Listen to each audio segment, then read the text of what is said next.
counselor in my whole time of being homelessness that actually got in with me and act like she cared. The rest of them was like they did not care. I knew they did not care. I do not. I know they did not want to see me succeed out of this position that I am and go forward. And that's a lot of what I find. People are willing to give you like I find myself because I need some kind of finances to try to pull me out. So I got my little son, of course. This is a new one. Your son, you said? Sign. Oh, sign. Okay, yeah. What does This it is say? a new one. This one new one here because I got sick of saying, which they don't like these. They don't like stuff that says positive stuff. They want you to say hungry outside, hungry, homeless. They want you to say stuff like that. And this one says, hello, this is my fundraiser for better life. If you can help or will, I hope. May God bless. Okay. Right. Yeah. And so I got a good, kind of okay response when I went out because I always test them out to see how they're gonna work. It don't work, like I said, it does not work at all like I said, a more pitiful sign. And which I think is horrible. It was sitting there for a second. But either way, okay, I had a job before I became homeless. What was your job? My job was driving the bus at the airport for Delta. Cool. Contract through AirServe, a company called AirServe. Same as my colleagues that worked with me, because everything was just starting for me all over because I was coming off of crack cocaine of at least about 15 or more years. Wow. And God was totally delivering me. And when I say totally, Are you serious? yes, He have totally now delivered me. Because really? I'm like, I know now. I didn't know then when I started that if I go back, it's going to be on me. And I went through, what happened was, I had already went through a program and I relapsed. And I tell everybody, goodness and mercy was 2 officers because I decided I was going to sell my body to get drugs. Because that was the only way I could get them because I wasn't going to go back to try to drive with my CDLs because I didn't want to mess them up. And I couldn't get jobs at the little fast food restaurant. So I'm like, okay. And I was doing dope. So I'm out there now. I'm back out there again, and it's worse than it was at first. You mean the industry or no, the me selling smoking, me getting high. It's worse on your body, or it's No, just it's more worse difficult? on my mind. Difficult to resist. And No, yeah, just to keep focused or to say, okay, I ain't got to have it today. I can go and do my 8-hour shift. I wasn't gonna do it. It wasn't gonna happen. Oh, when you were working, you could resist it better. Right. Yeah. Before I went out, I was okay because I worked it for like 3 years. Yeah. And I was doing great. But for some reason, I decided that I think my mind told me that, hey, everybody need change. Y'all need change too, because I changed. And I want y'all to come over here too, and I did not realize that nobody had to change but you, because this is your life. You cannot make these people have right to do whatever.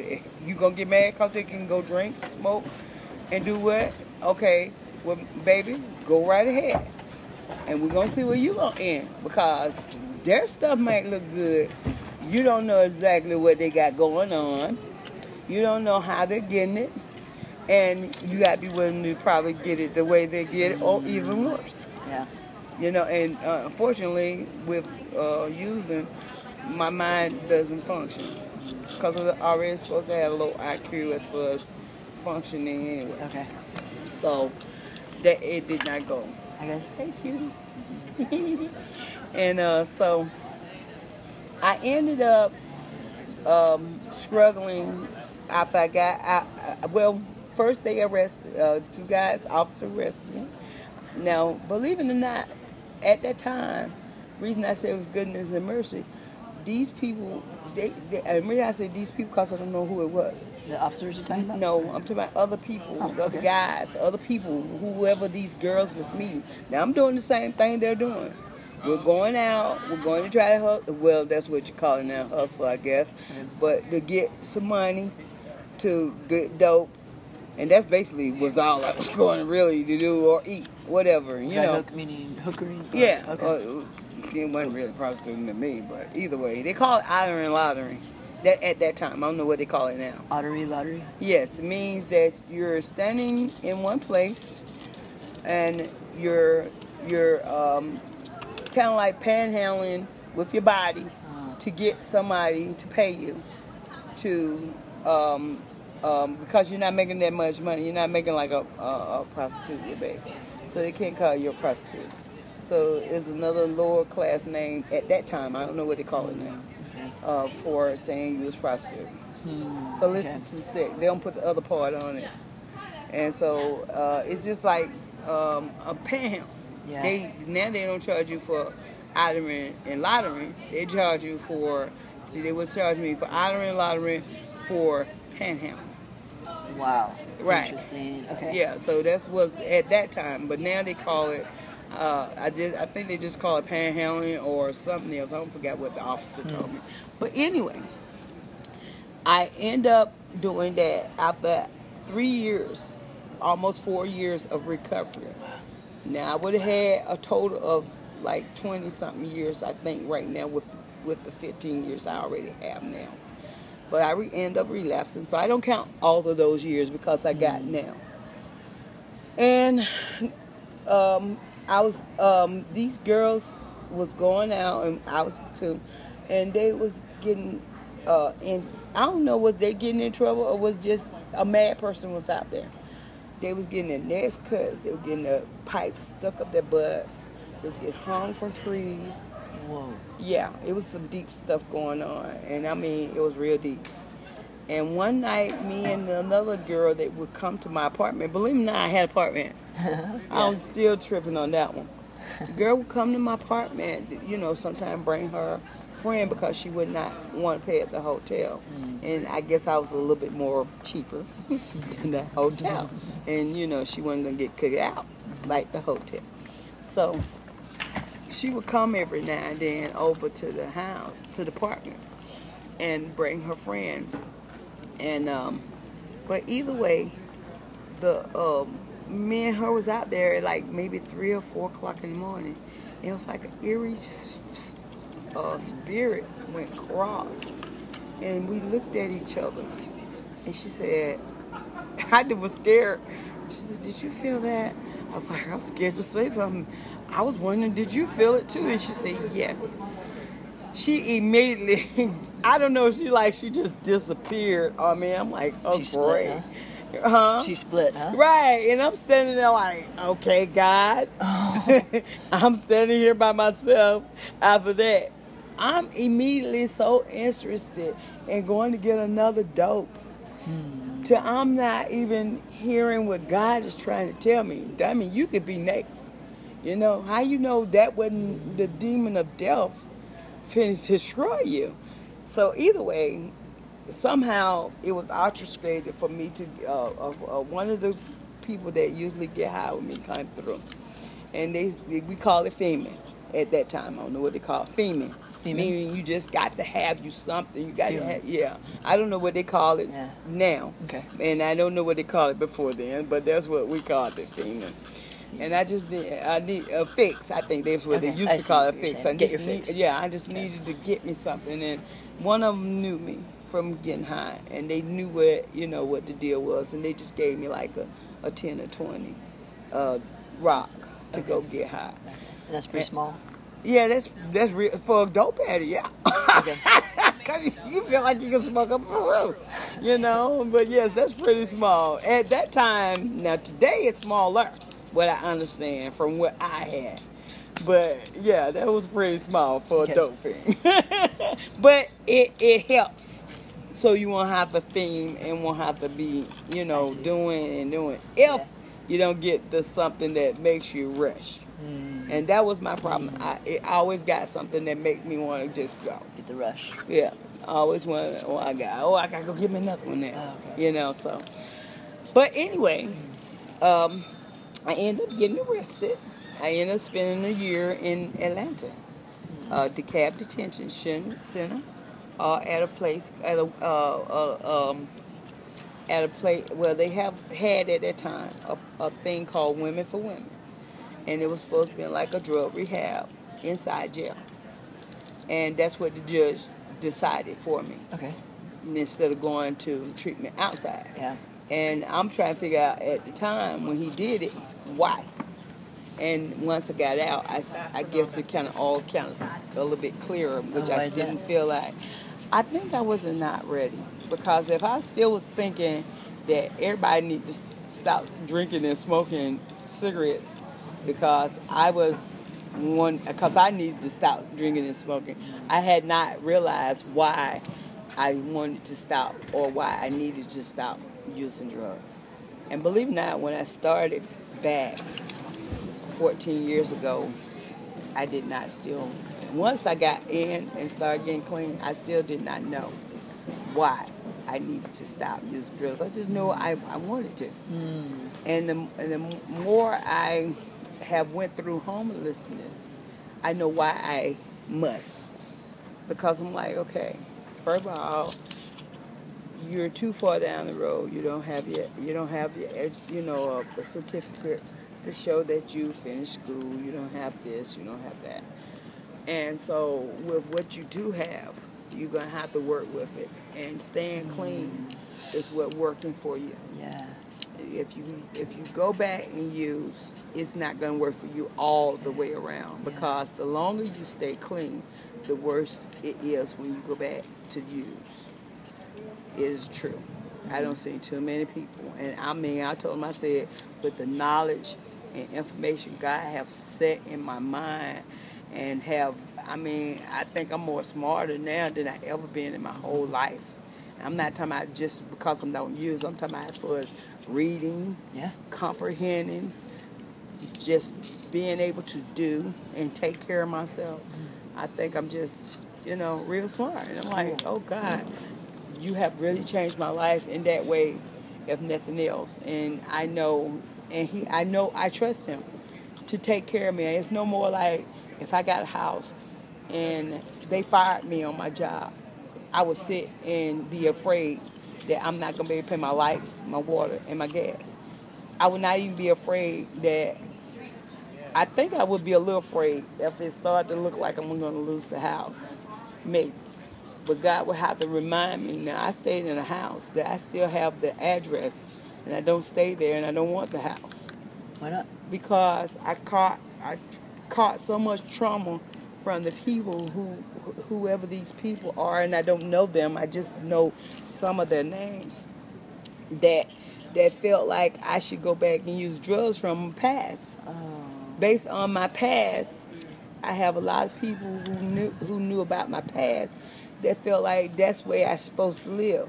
And I have been kind of like in a warfare with them and their friends to prove that I don't know where you're getting this. Why you feel like I'm supposed to be the one that used drugs when I wasn't, when you decided that I was going to use drugs. Yeah. I could see if I came in here, started using drugs. And I'm like, when you picking up before I came. And see, when I came, I went to a program called, after I left Women for Women, after the judge released me, he had me issued to another drug outside program, which was, at that time, Phoenix Alliance on Memorial. And I went there, and I stayed there almost a year. And the only reason I left there, and I talked to my counselor about it. I did not just up and say, oh, I'm leaving. This ain't working. I got to go. No, I talked to my counselor, and we both came to the conclusion. I told her why. I said, one, I can't pay the fee. I understand that Women for Women, she said no, it was running out. That my funds was running out, and the only way they was going to obtain those funds if I could get a job with 35 hours. My job I had was only 25 hours that I had, and it wasn't enough. And when I left there, the job ended up firing me.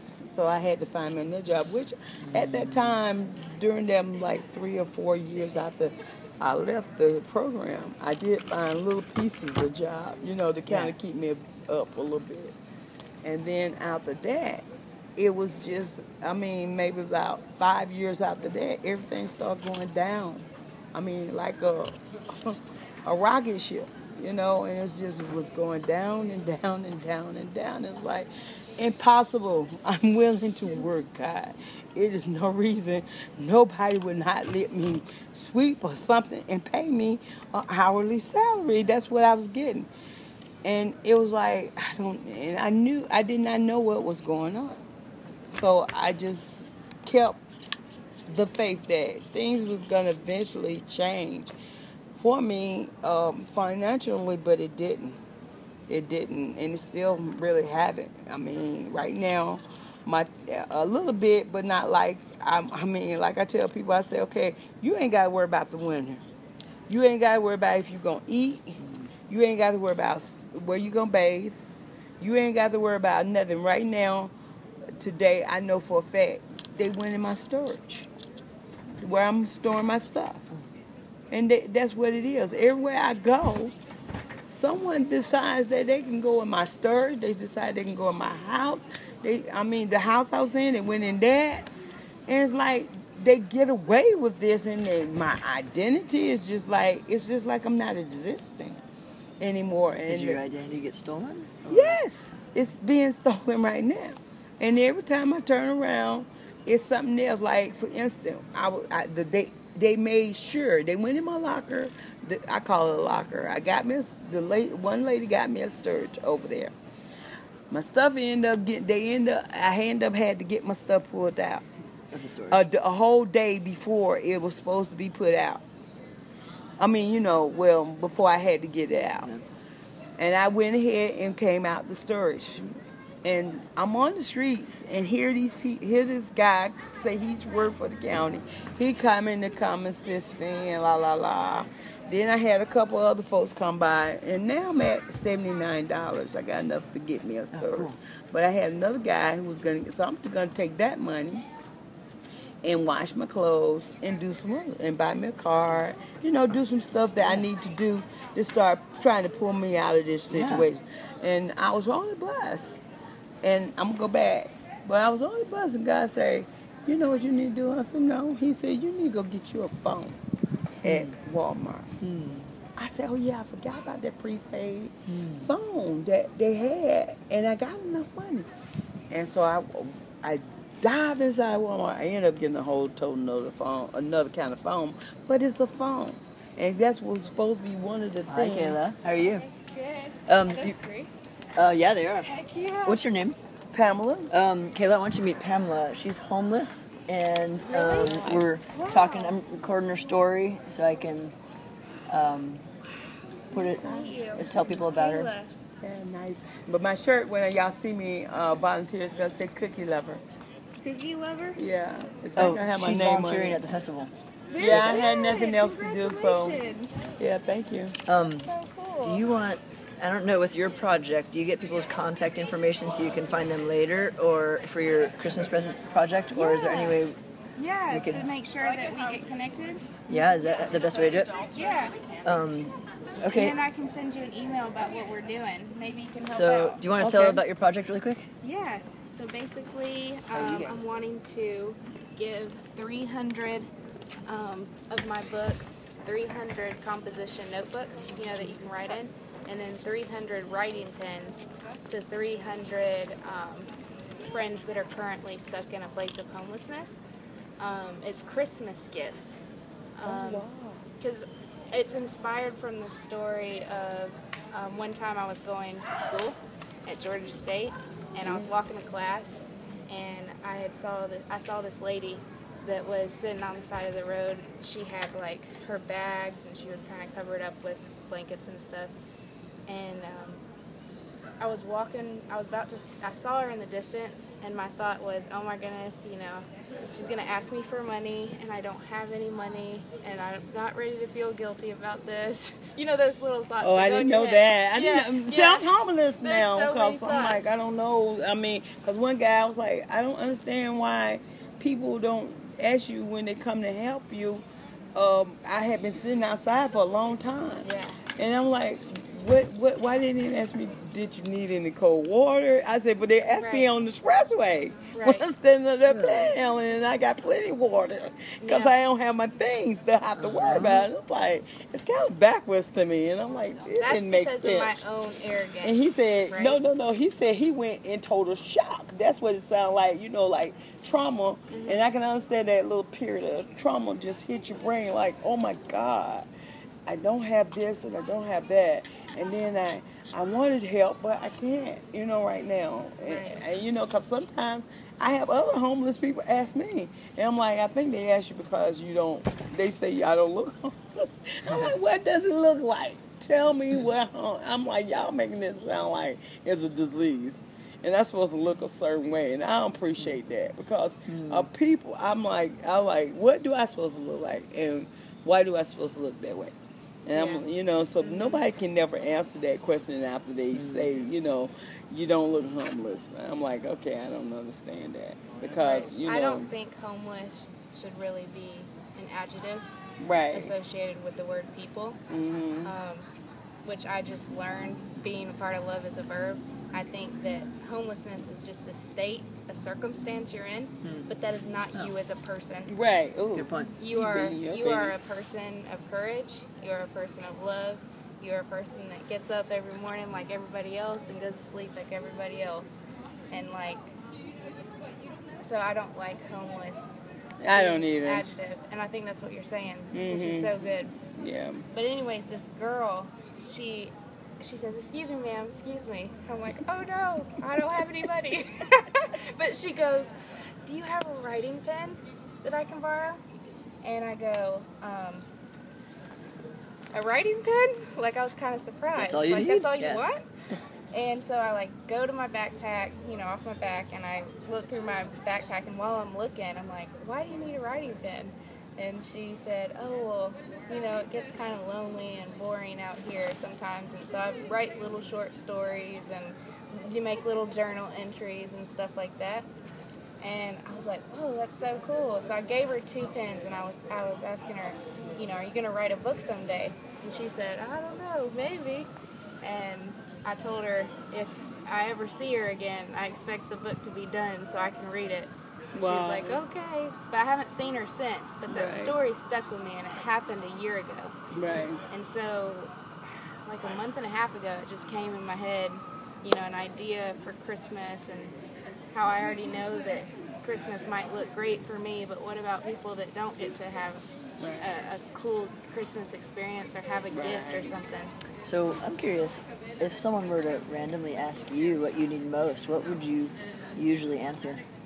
Mostly, I try to ask them about employment because I'm not handicapped. I'm not unwilling to work, and I need a place to stay. So since you cannot afford to let me, and I'm not gonna go stay at your house unless you got some employment, so I can pay something, lights, water, gas, or something. I'm not coming to freeload. I'm coming in to pull myself out of this situation and come independent like I was before the situation started, and to keep and to move forward. So I can. I mean, like I tell them, I still need personal. And if we don't eat the same thing, I still gonna need to eat, and you're still gonna have lights, water, and gas to pay. So either way it go, I'm still gonna need some kind of financial income coming in, which I don't have, but the panhandling, and that doesn't pay bills, unfortunately, and sometimes it don't even pay a storage. What are the skill sets that you are most comfortable with? Someone want you to clean, is that best, or right now manual labor or something that would? Right now with this, I'm telling you, when it comes to on a personal level, I really would like to work in a warehouse where I don't have to be around a whole lot of people because I must give off this arrow or something because people just, after they don't been around me, they hate my guts. For real, it's like, for real, it seemed like I've been around them. At first, it's like, oh, I just like her. And then after a while, it's like, I'm like, did somebody go Jekyll Hyde? Right. Was it me or them? I'm not for sure, God, because they're acting funny. I don't care what you say. You know, I'm trying to speak like I was, and they're like, just speak to me. You know, you can get such and such.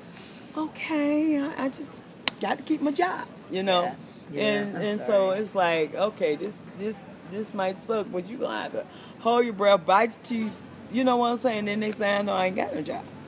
I'm like, oh great, thank you very much. I didn't need that, and I'm trying to do this. And I'm like, all right, God, as we can move on, and we ain't got to yell, scream, and holler, and, you know, act out. We just got to understand that that person had something going on, and I don't know what it was. And right now, I can't even focus. We could all benefit from that sort of thinking, just being able to say that's their problem. I just got to do me right now. It took me a long time to get there now, because it was like, should I go back and bang their head or ask them when to get off? Like, no, you can't do that. Well,